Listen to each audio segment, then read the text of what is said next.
Hi, and thanks so much for joining us today. We're excited to have you in because we're going to be talking about change, shifting into new seasons, transition. Maybe you're in that type of season. I mean, we're in the Phoenix area, so like there is no different season here. It is just hot, hotter, and hell. Pretty much. Literally all we have.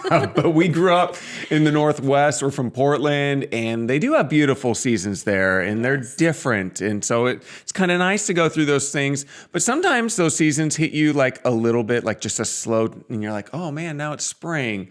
But sometimes they hit you in the face and it's like, what is happening? It is so hot all of a sudden, or there's snow outside or rain is pouring down. And you're like, why is this happening to us? Yeah, and I think the same is true in life. And the last year has been a pretty big year of transition for us as we moved from being lead pastors at a church plant to joining with another church, which we'll talk about a little bit later. And as we film this, we are selling our house and buying another one. So we're in that whole process, and it's a lot. There's a lot of change happening, but it's good. And seasons can be simultaneously nerve-wracking and exciting. But one thing is certain, change will come. Yep. Yeah, and Ecclesiastes 3 verse 1 says there's a time for everything and a season for every activity under the heavens. Yeah, and change is inevitable. I think all of us really, we're going to deal with this. And so we want to talk about some of the different types of changes that maybe you're going through, share a little bit about some of the changes we've gone through. And since we talk a lot about marriage and family, parenting, let's start there. Maybe you're in a relationship and you're getting ready to get married. Maybe you're engaged or you just got married, you're a newlywed, and you're figuring out like, oh my goodness, I'm not sure if I knew this person was going to be like they are. I'm sure it was a shock to Carol's system when she moved in with me. She's like, this guy is just a whole wreck. What am I going to do? What did I get myself into? Exactly. Or maybe you've been married for a little bit and you're trying to decide if it's time to start a family, or maybe you even have a new baby at home and you have to figure out that transition. It's a big deal going from just the two of you to now having to take care of an infant and all the change that brings. Figuring out how each of you responds to like the lack of sleep and the crazy schedule, and it can be a challenge. Absolutely. Then they get a little bit older and they're toddlers, and you might have some terrible twos and some tantrums thrown in there, and then eventually they become high schoolers and there's still more like tantrums and stuff thrown in there. But they're figuring out life, right? They're getting older. They're trying to grasp like what is life and all the hormones, and there's an awareness all of a sudden. So there's lots of transition and change, not only in their life, but when that happens in their life, that means it's also going to happen in your life, mom and dad, right? Yeah. And eventually you get to the point where they move out. Now you're an empty nester. And I know I always joke about like, I'm so ready for our boys to move out, but not for our girls.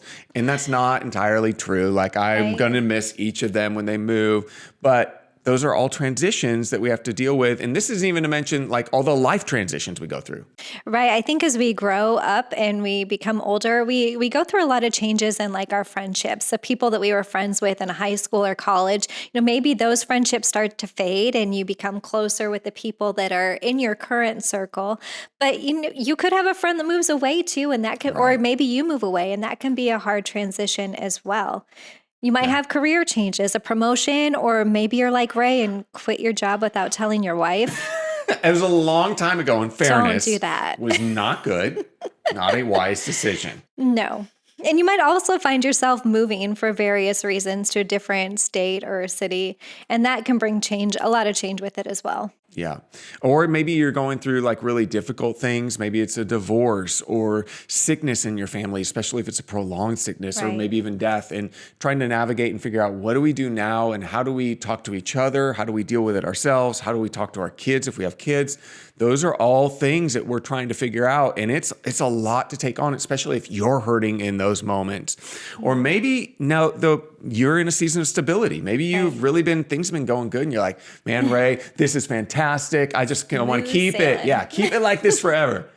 I promise you a change is coming, all right? It's coming. And so we want to share 4 ways to tell if you might be moving into a new season. And the first way is maybe there's just a prayerful stirring. And we really do want to focus on that prayerful part because it really is important that you're praying and bringing God into the equation.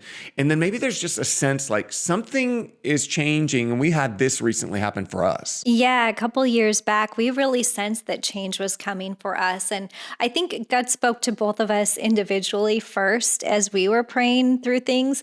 And then it's really important, if you sense that stirring, to bring your spouse into it too, because chances are that God's talking to them as well. And then you can pray about it together and figure out what that means for you. But for us, we just felt like something was changing. We didn't know exactly what it was. We had had several family members pass away, so we thought maybe it was time to move back to Oregon to be closer to our family, but we just didn't know. So we were praying about it, talking to our kids about it, and then an opportunity presented itself, and we ended up staying on at the church we had been serving at for several years, but stepping into a new position as lead pastors. Yeah. And so often when God is preparing you, you're not going to know all the details. And I think that's really important. And we have to remember there's a faith element, right, to our walk with Jesus.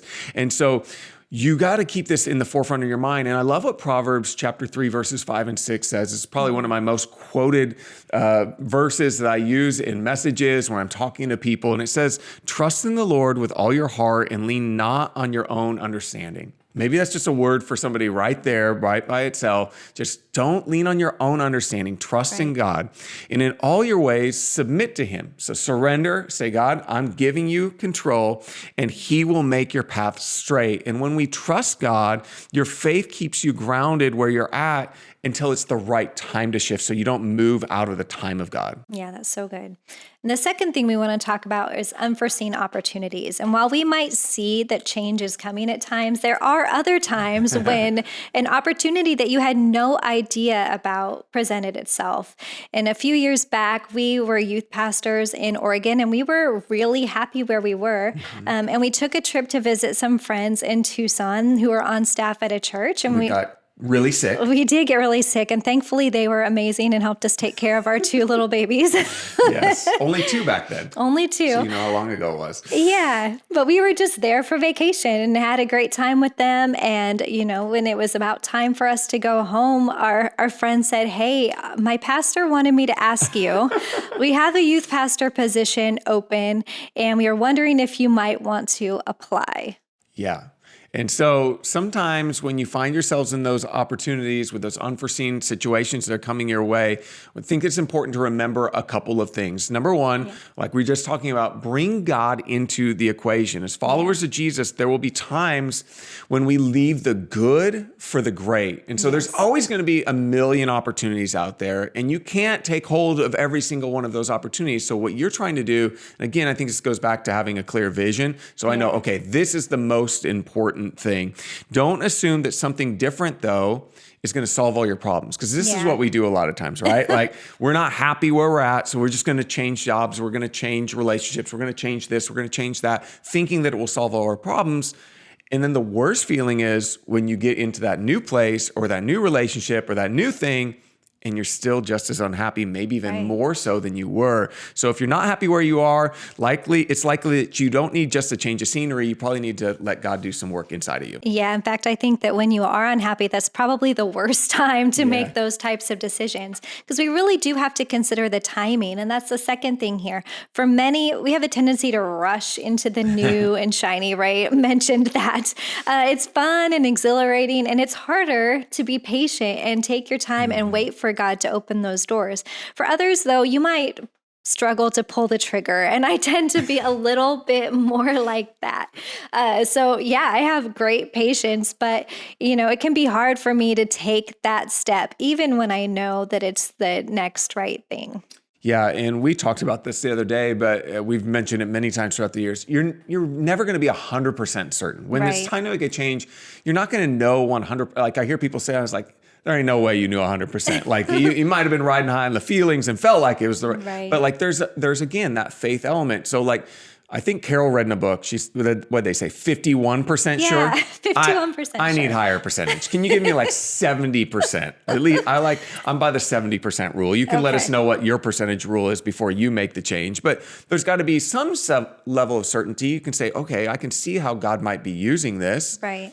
But because you don't want to be foolish, but you're never going to know fully. Unforeseen opportunities come to all of us, but it's our responsibility.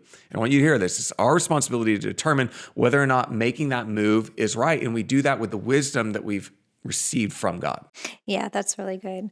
The third thing that we want to talk about is closed doors. And sometimes that's what God uses to move us into a new season of life. Yes. And while it's not as exciting as maybe an unforeseen opportunity that just happens to present itself, closed doors, again, are often what God uses to shift us because we can be stubborn creatures. And sometimes He just has to say no in a really obvious way. I think we see a lot of examples in the Bible, honestly, where God closes doors or he gives real clear instruction to not go into certain areas. And so sometimes we want to explore things that God really doesn't want us exploring, at least not at that time. Maybe it's not time, or maybe it's just not the right place. Maybe we're not ready, prepared for it, either internally or externally, whatever the case might be. And so we want to be really careful about that. In just over a year ago or so, we had one of these situations happen where God really closed a door.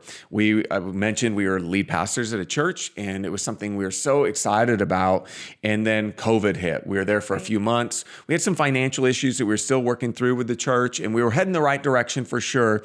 But this was really put a cramp on trying to find a new space once things started to open back up. And I felt like we exhausted so many different options. We tried so many different things. Of course, we were online, and then we were trying to find a space. We couldn't go back to the place we were meeting at. We couldn't afford other places. I felt like I was talking to a bunch of people, asking questions, asking around, and finding no answers. And I'll be honest with you, I was really upset in this season. I was like, God, I don't understand. I feel like we're being really faithful with the small things that you've given to us, and you've put us over these people, and you're not being fair with this. Like, I feel like you're taking it all away. And after a while, in really submitting my heart, and I think some of my pride, if I'm just being real and honest, we came to the conclusion, like, the right thing to do was to close it down and to join with another healthy situation so we could continue to provide that leadership to our people, but also provide them a place. And I think that's what a pastor really is called to do. And so the whole thing, that was so hard for us. Yeah, but it's been a really good transition, and we found a place that is home for us. And it's been amazing. God's really provided in that.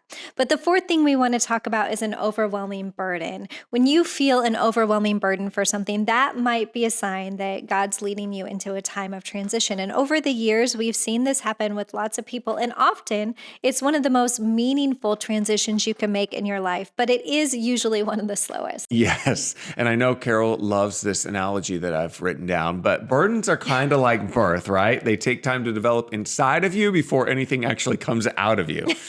That's lovely. Yes, lovely imagery, right? And I know, it could maybe feel like it's a little bit gross, but it is true. And I think it is actually a very apt analogy because when you think about a burden, it's happening inside of you. No one else usually even knows about it, or at least knows the depth to which it's happening inside of you. I think about Nehemiah in the Bible. He goes out and he hears like the city walls where he was in Jerusalem, they're torn down, and his heart breaks.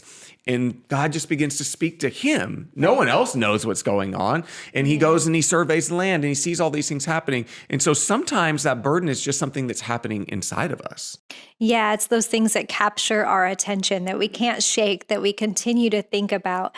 And often those burdens, when those happen, we can't always see how we can help. We know that there's something we can do, but maybe we have ideas, but we don't know what others are doing, and maybe it just doesn't feel obvious to us at first. Or maybe you are already doing something in that area, but you know you could be doing more, and the pressure just feels overwhelming, and you need some help, someone to talk through it with so that you can take some steps to navigate moving forward.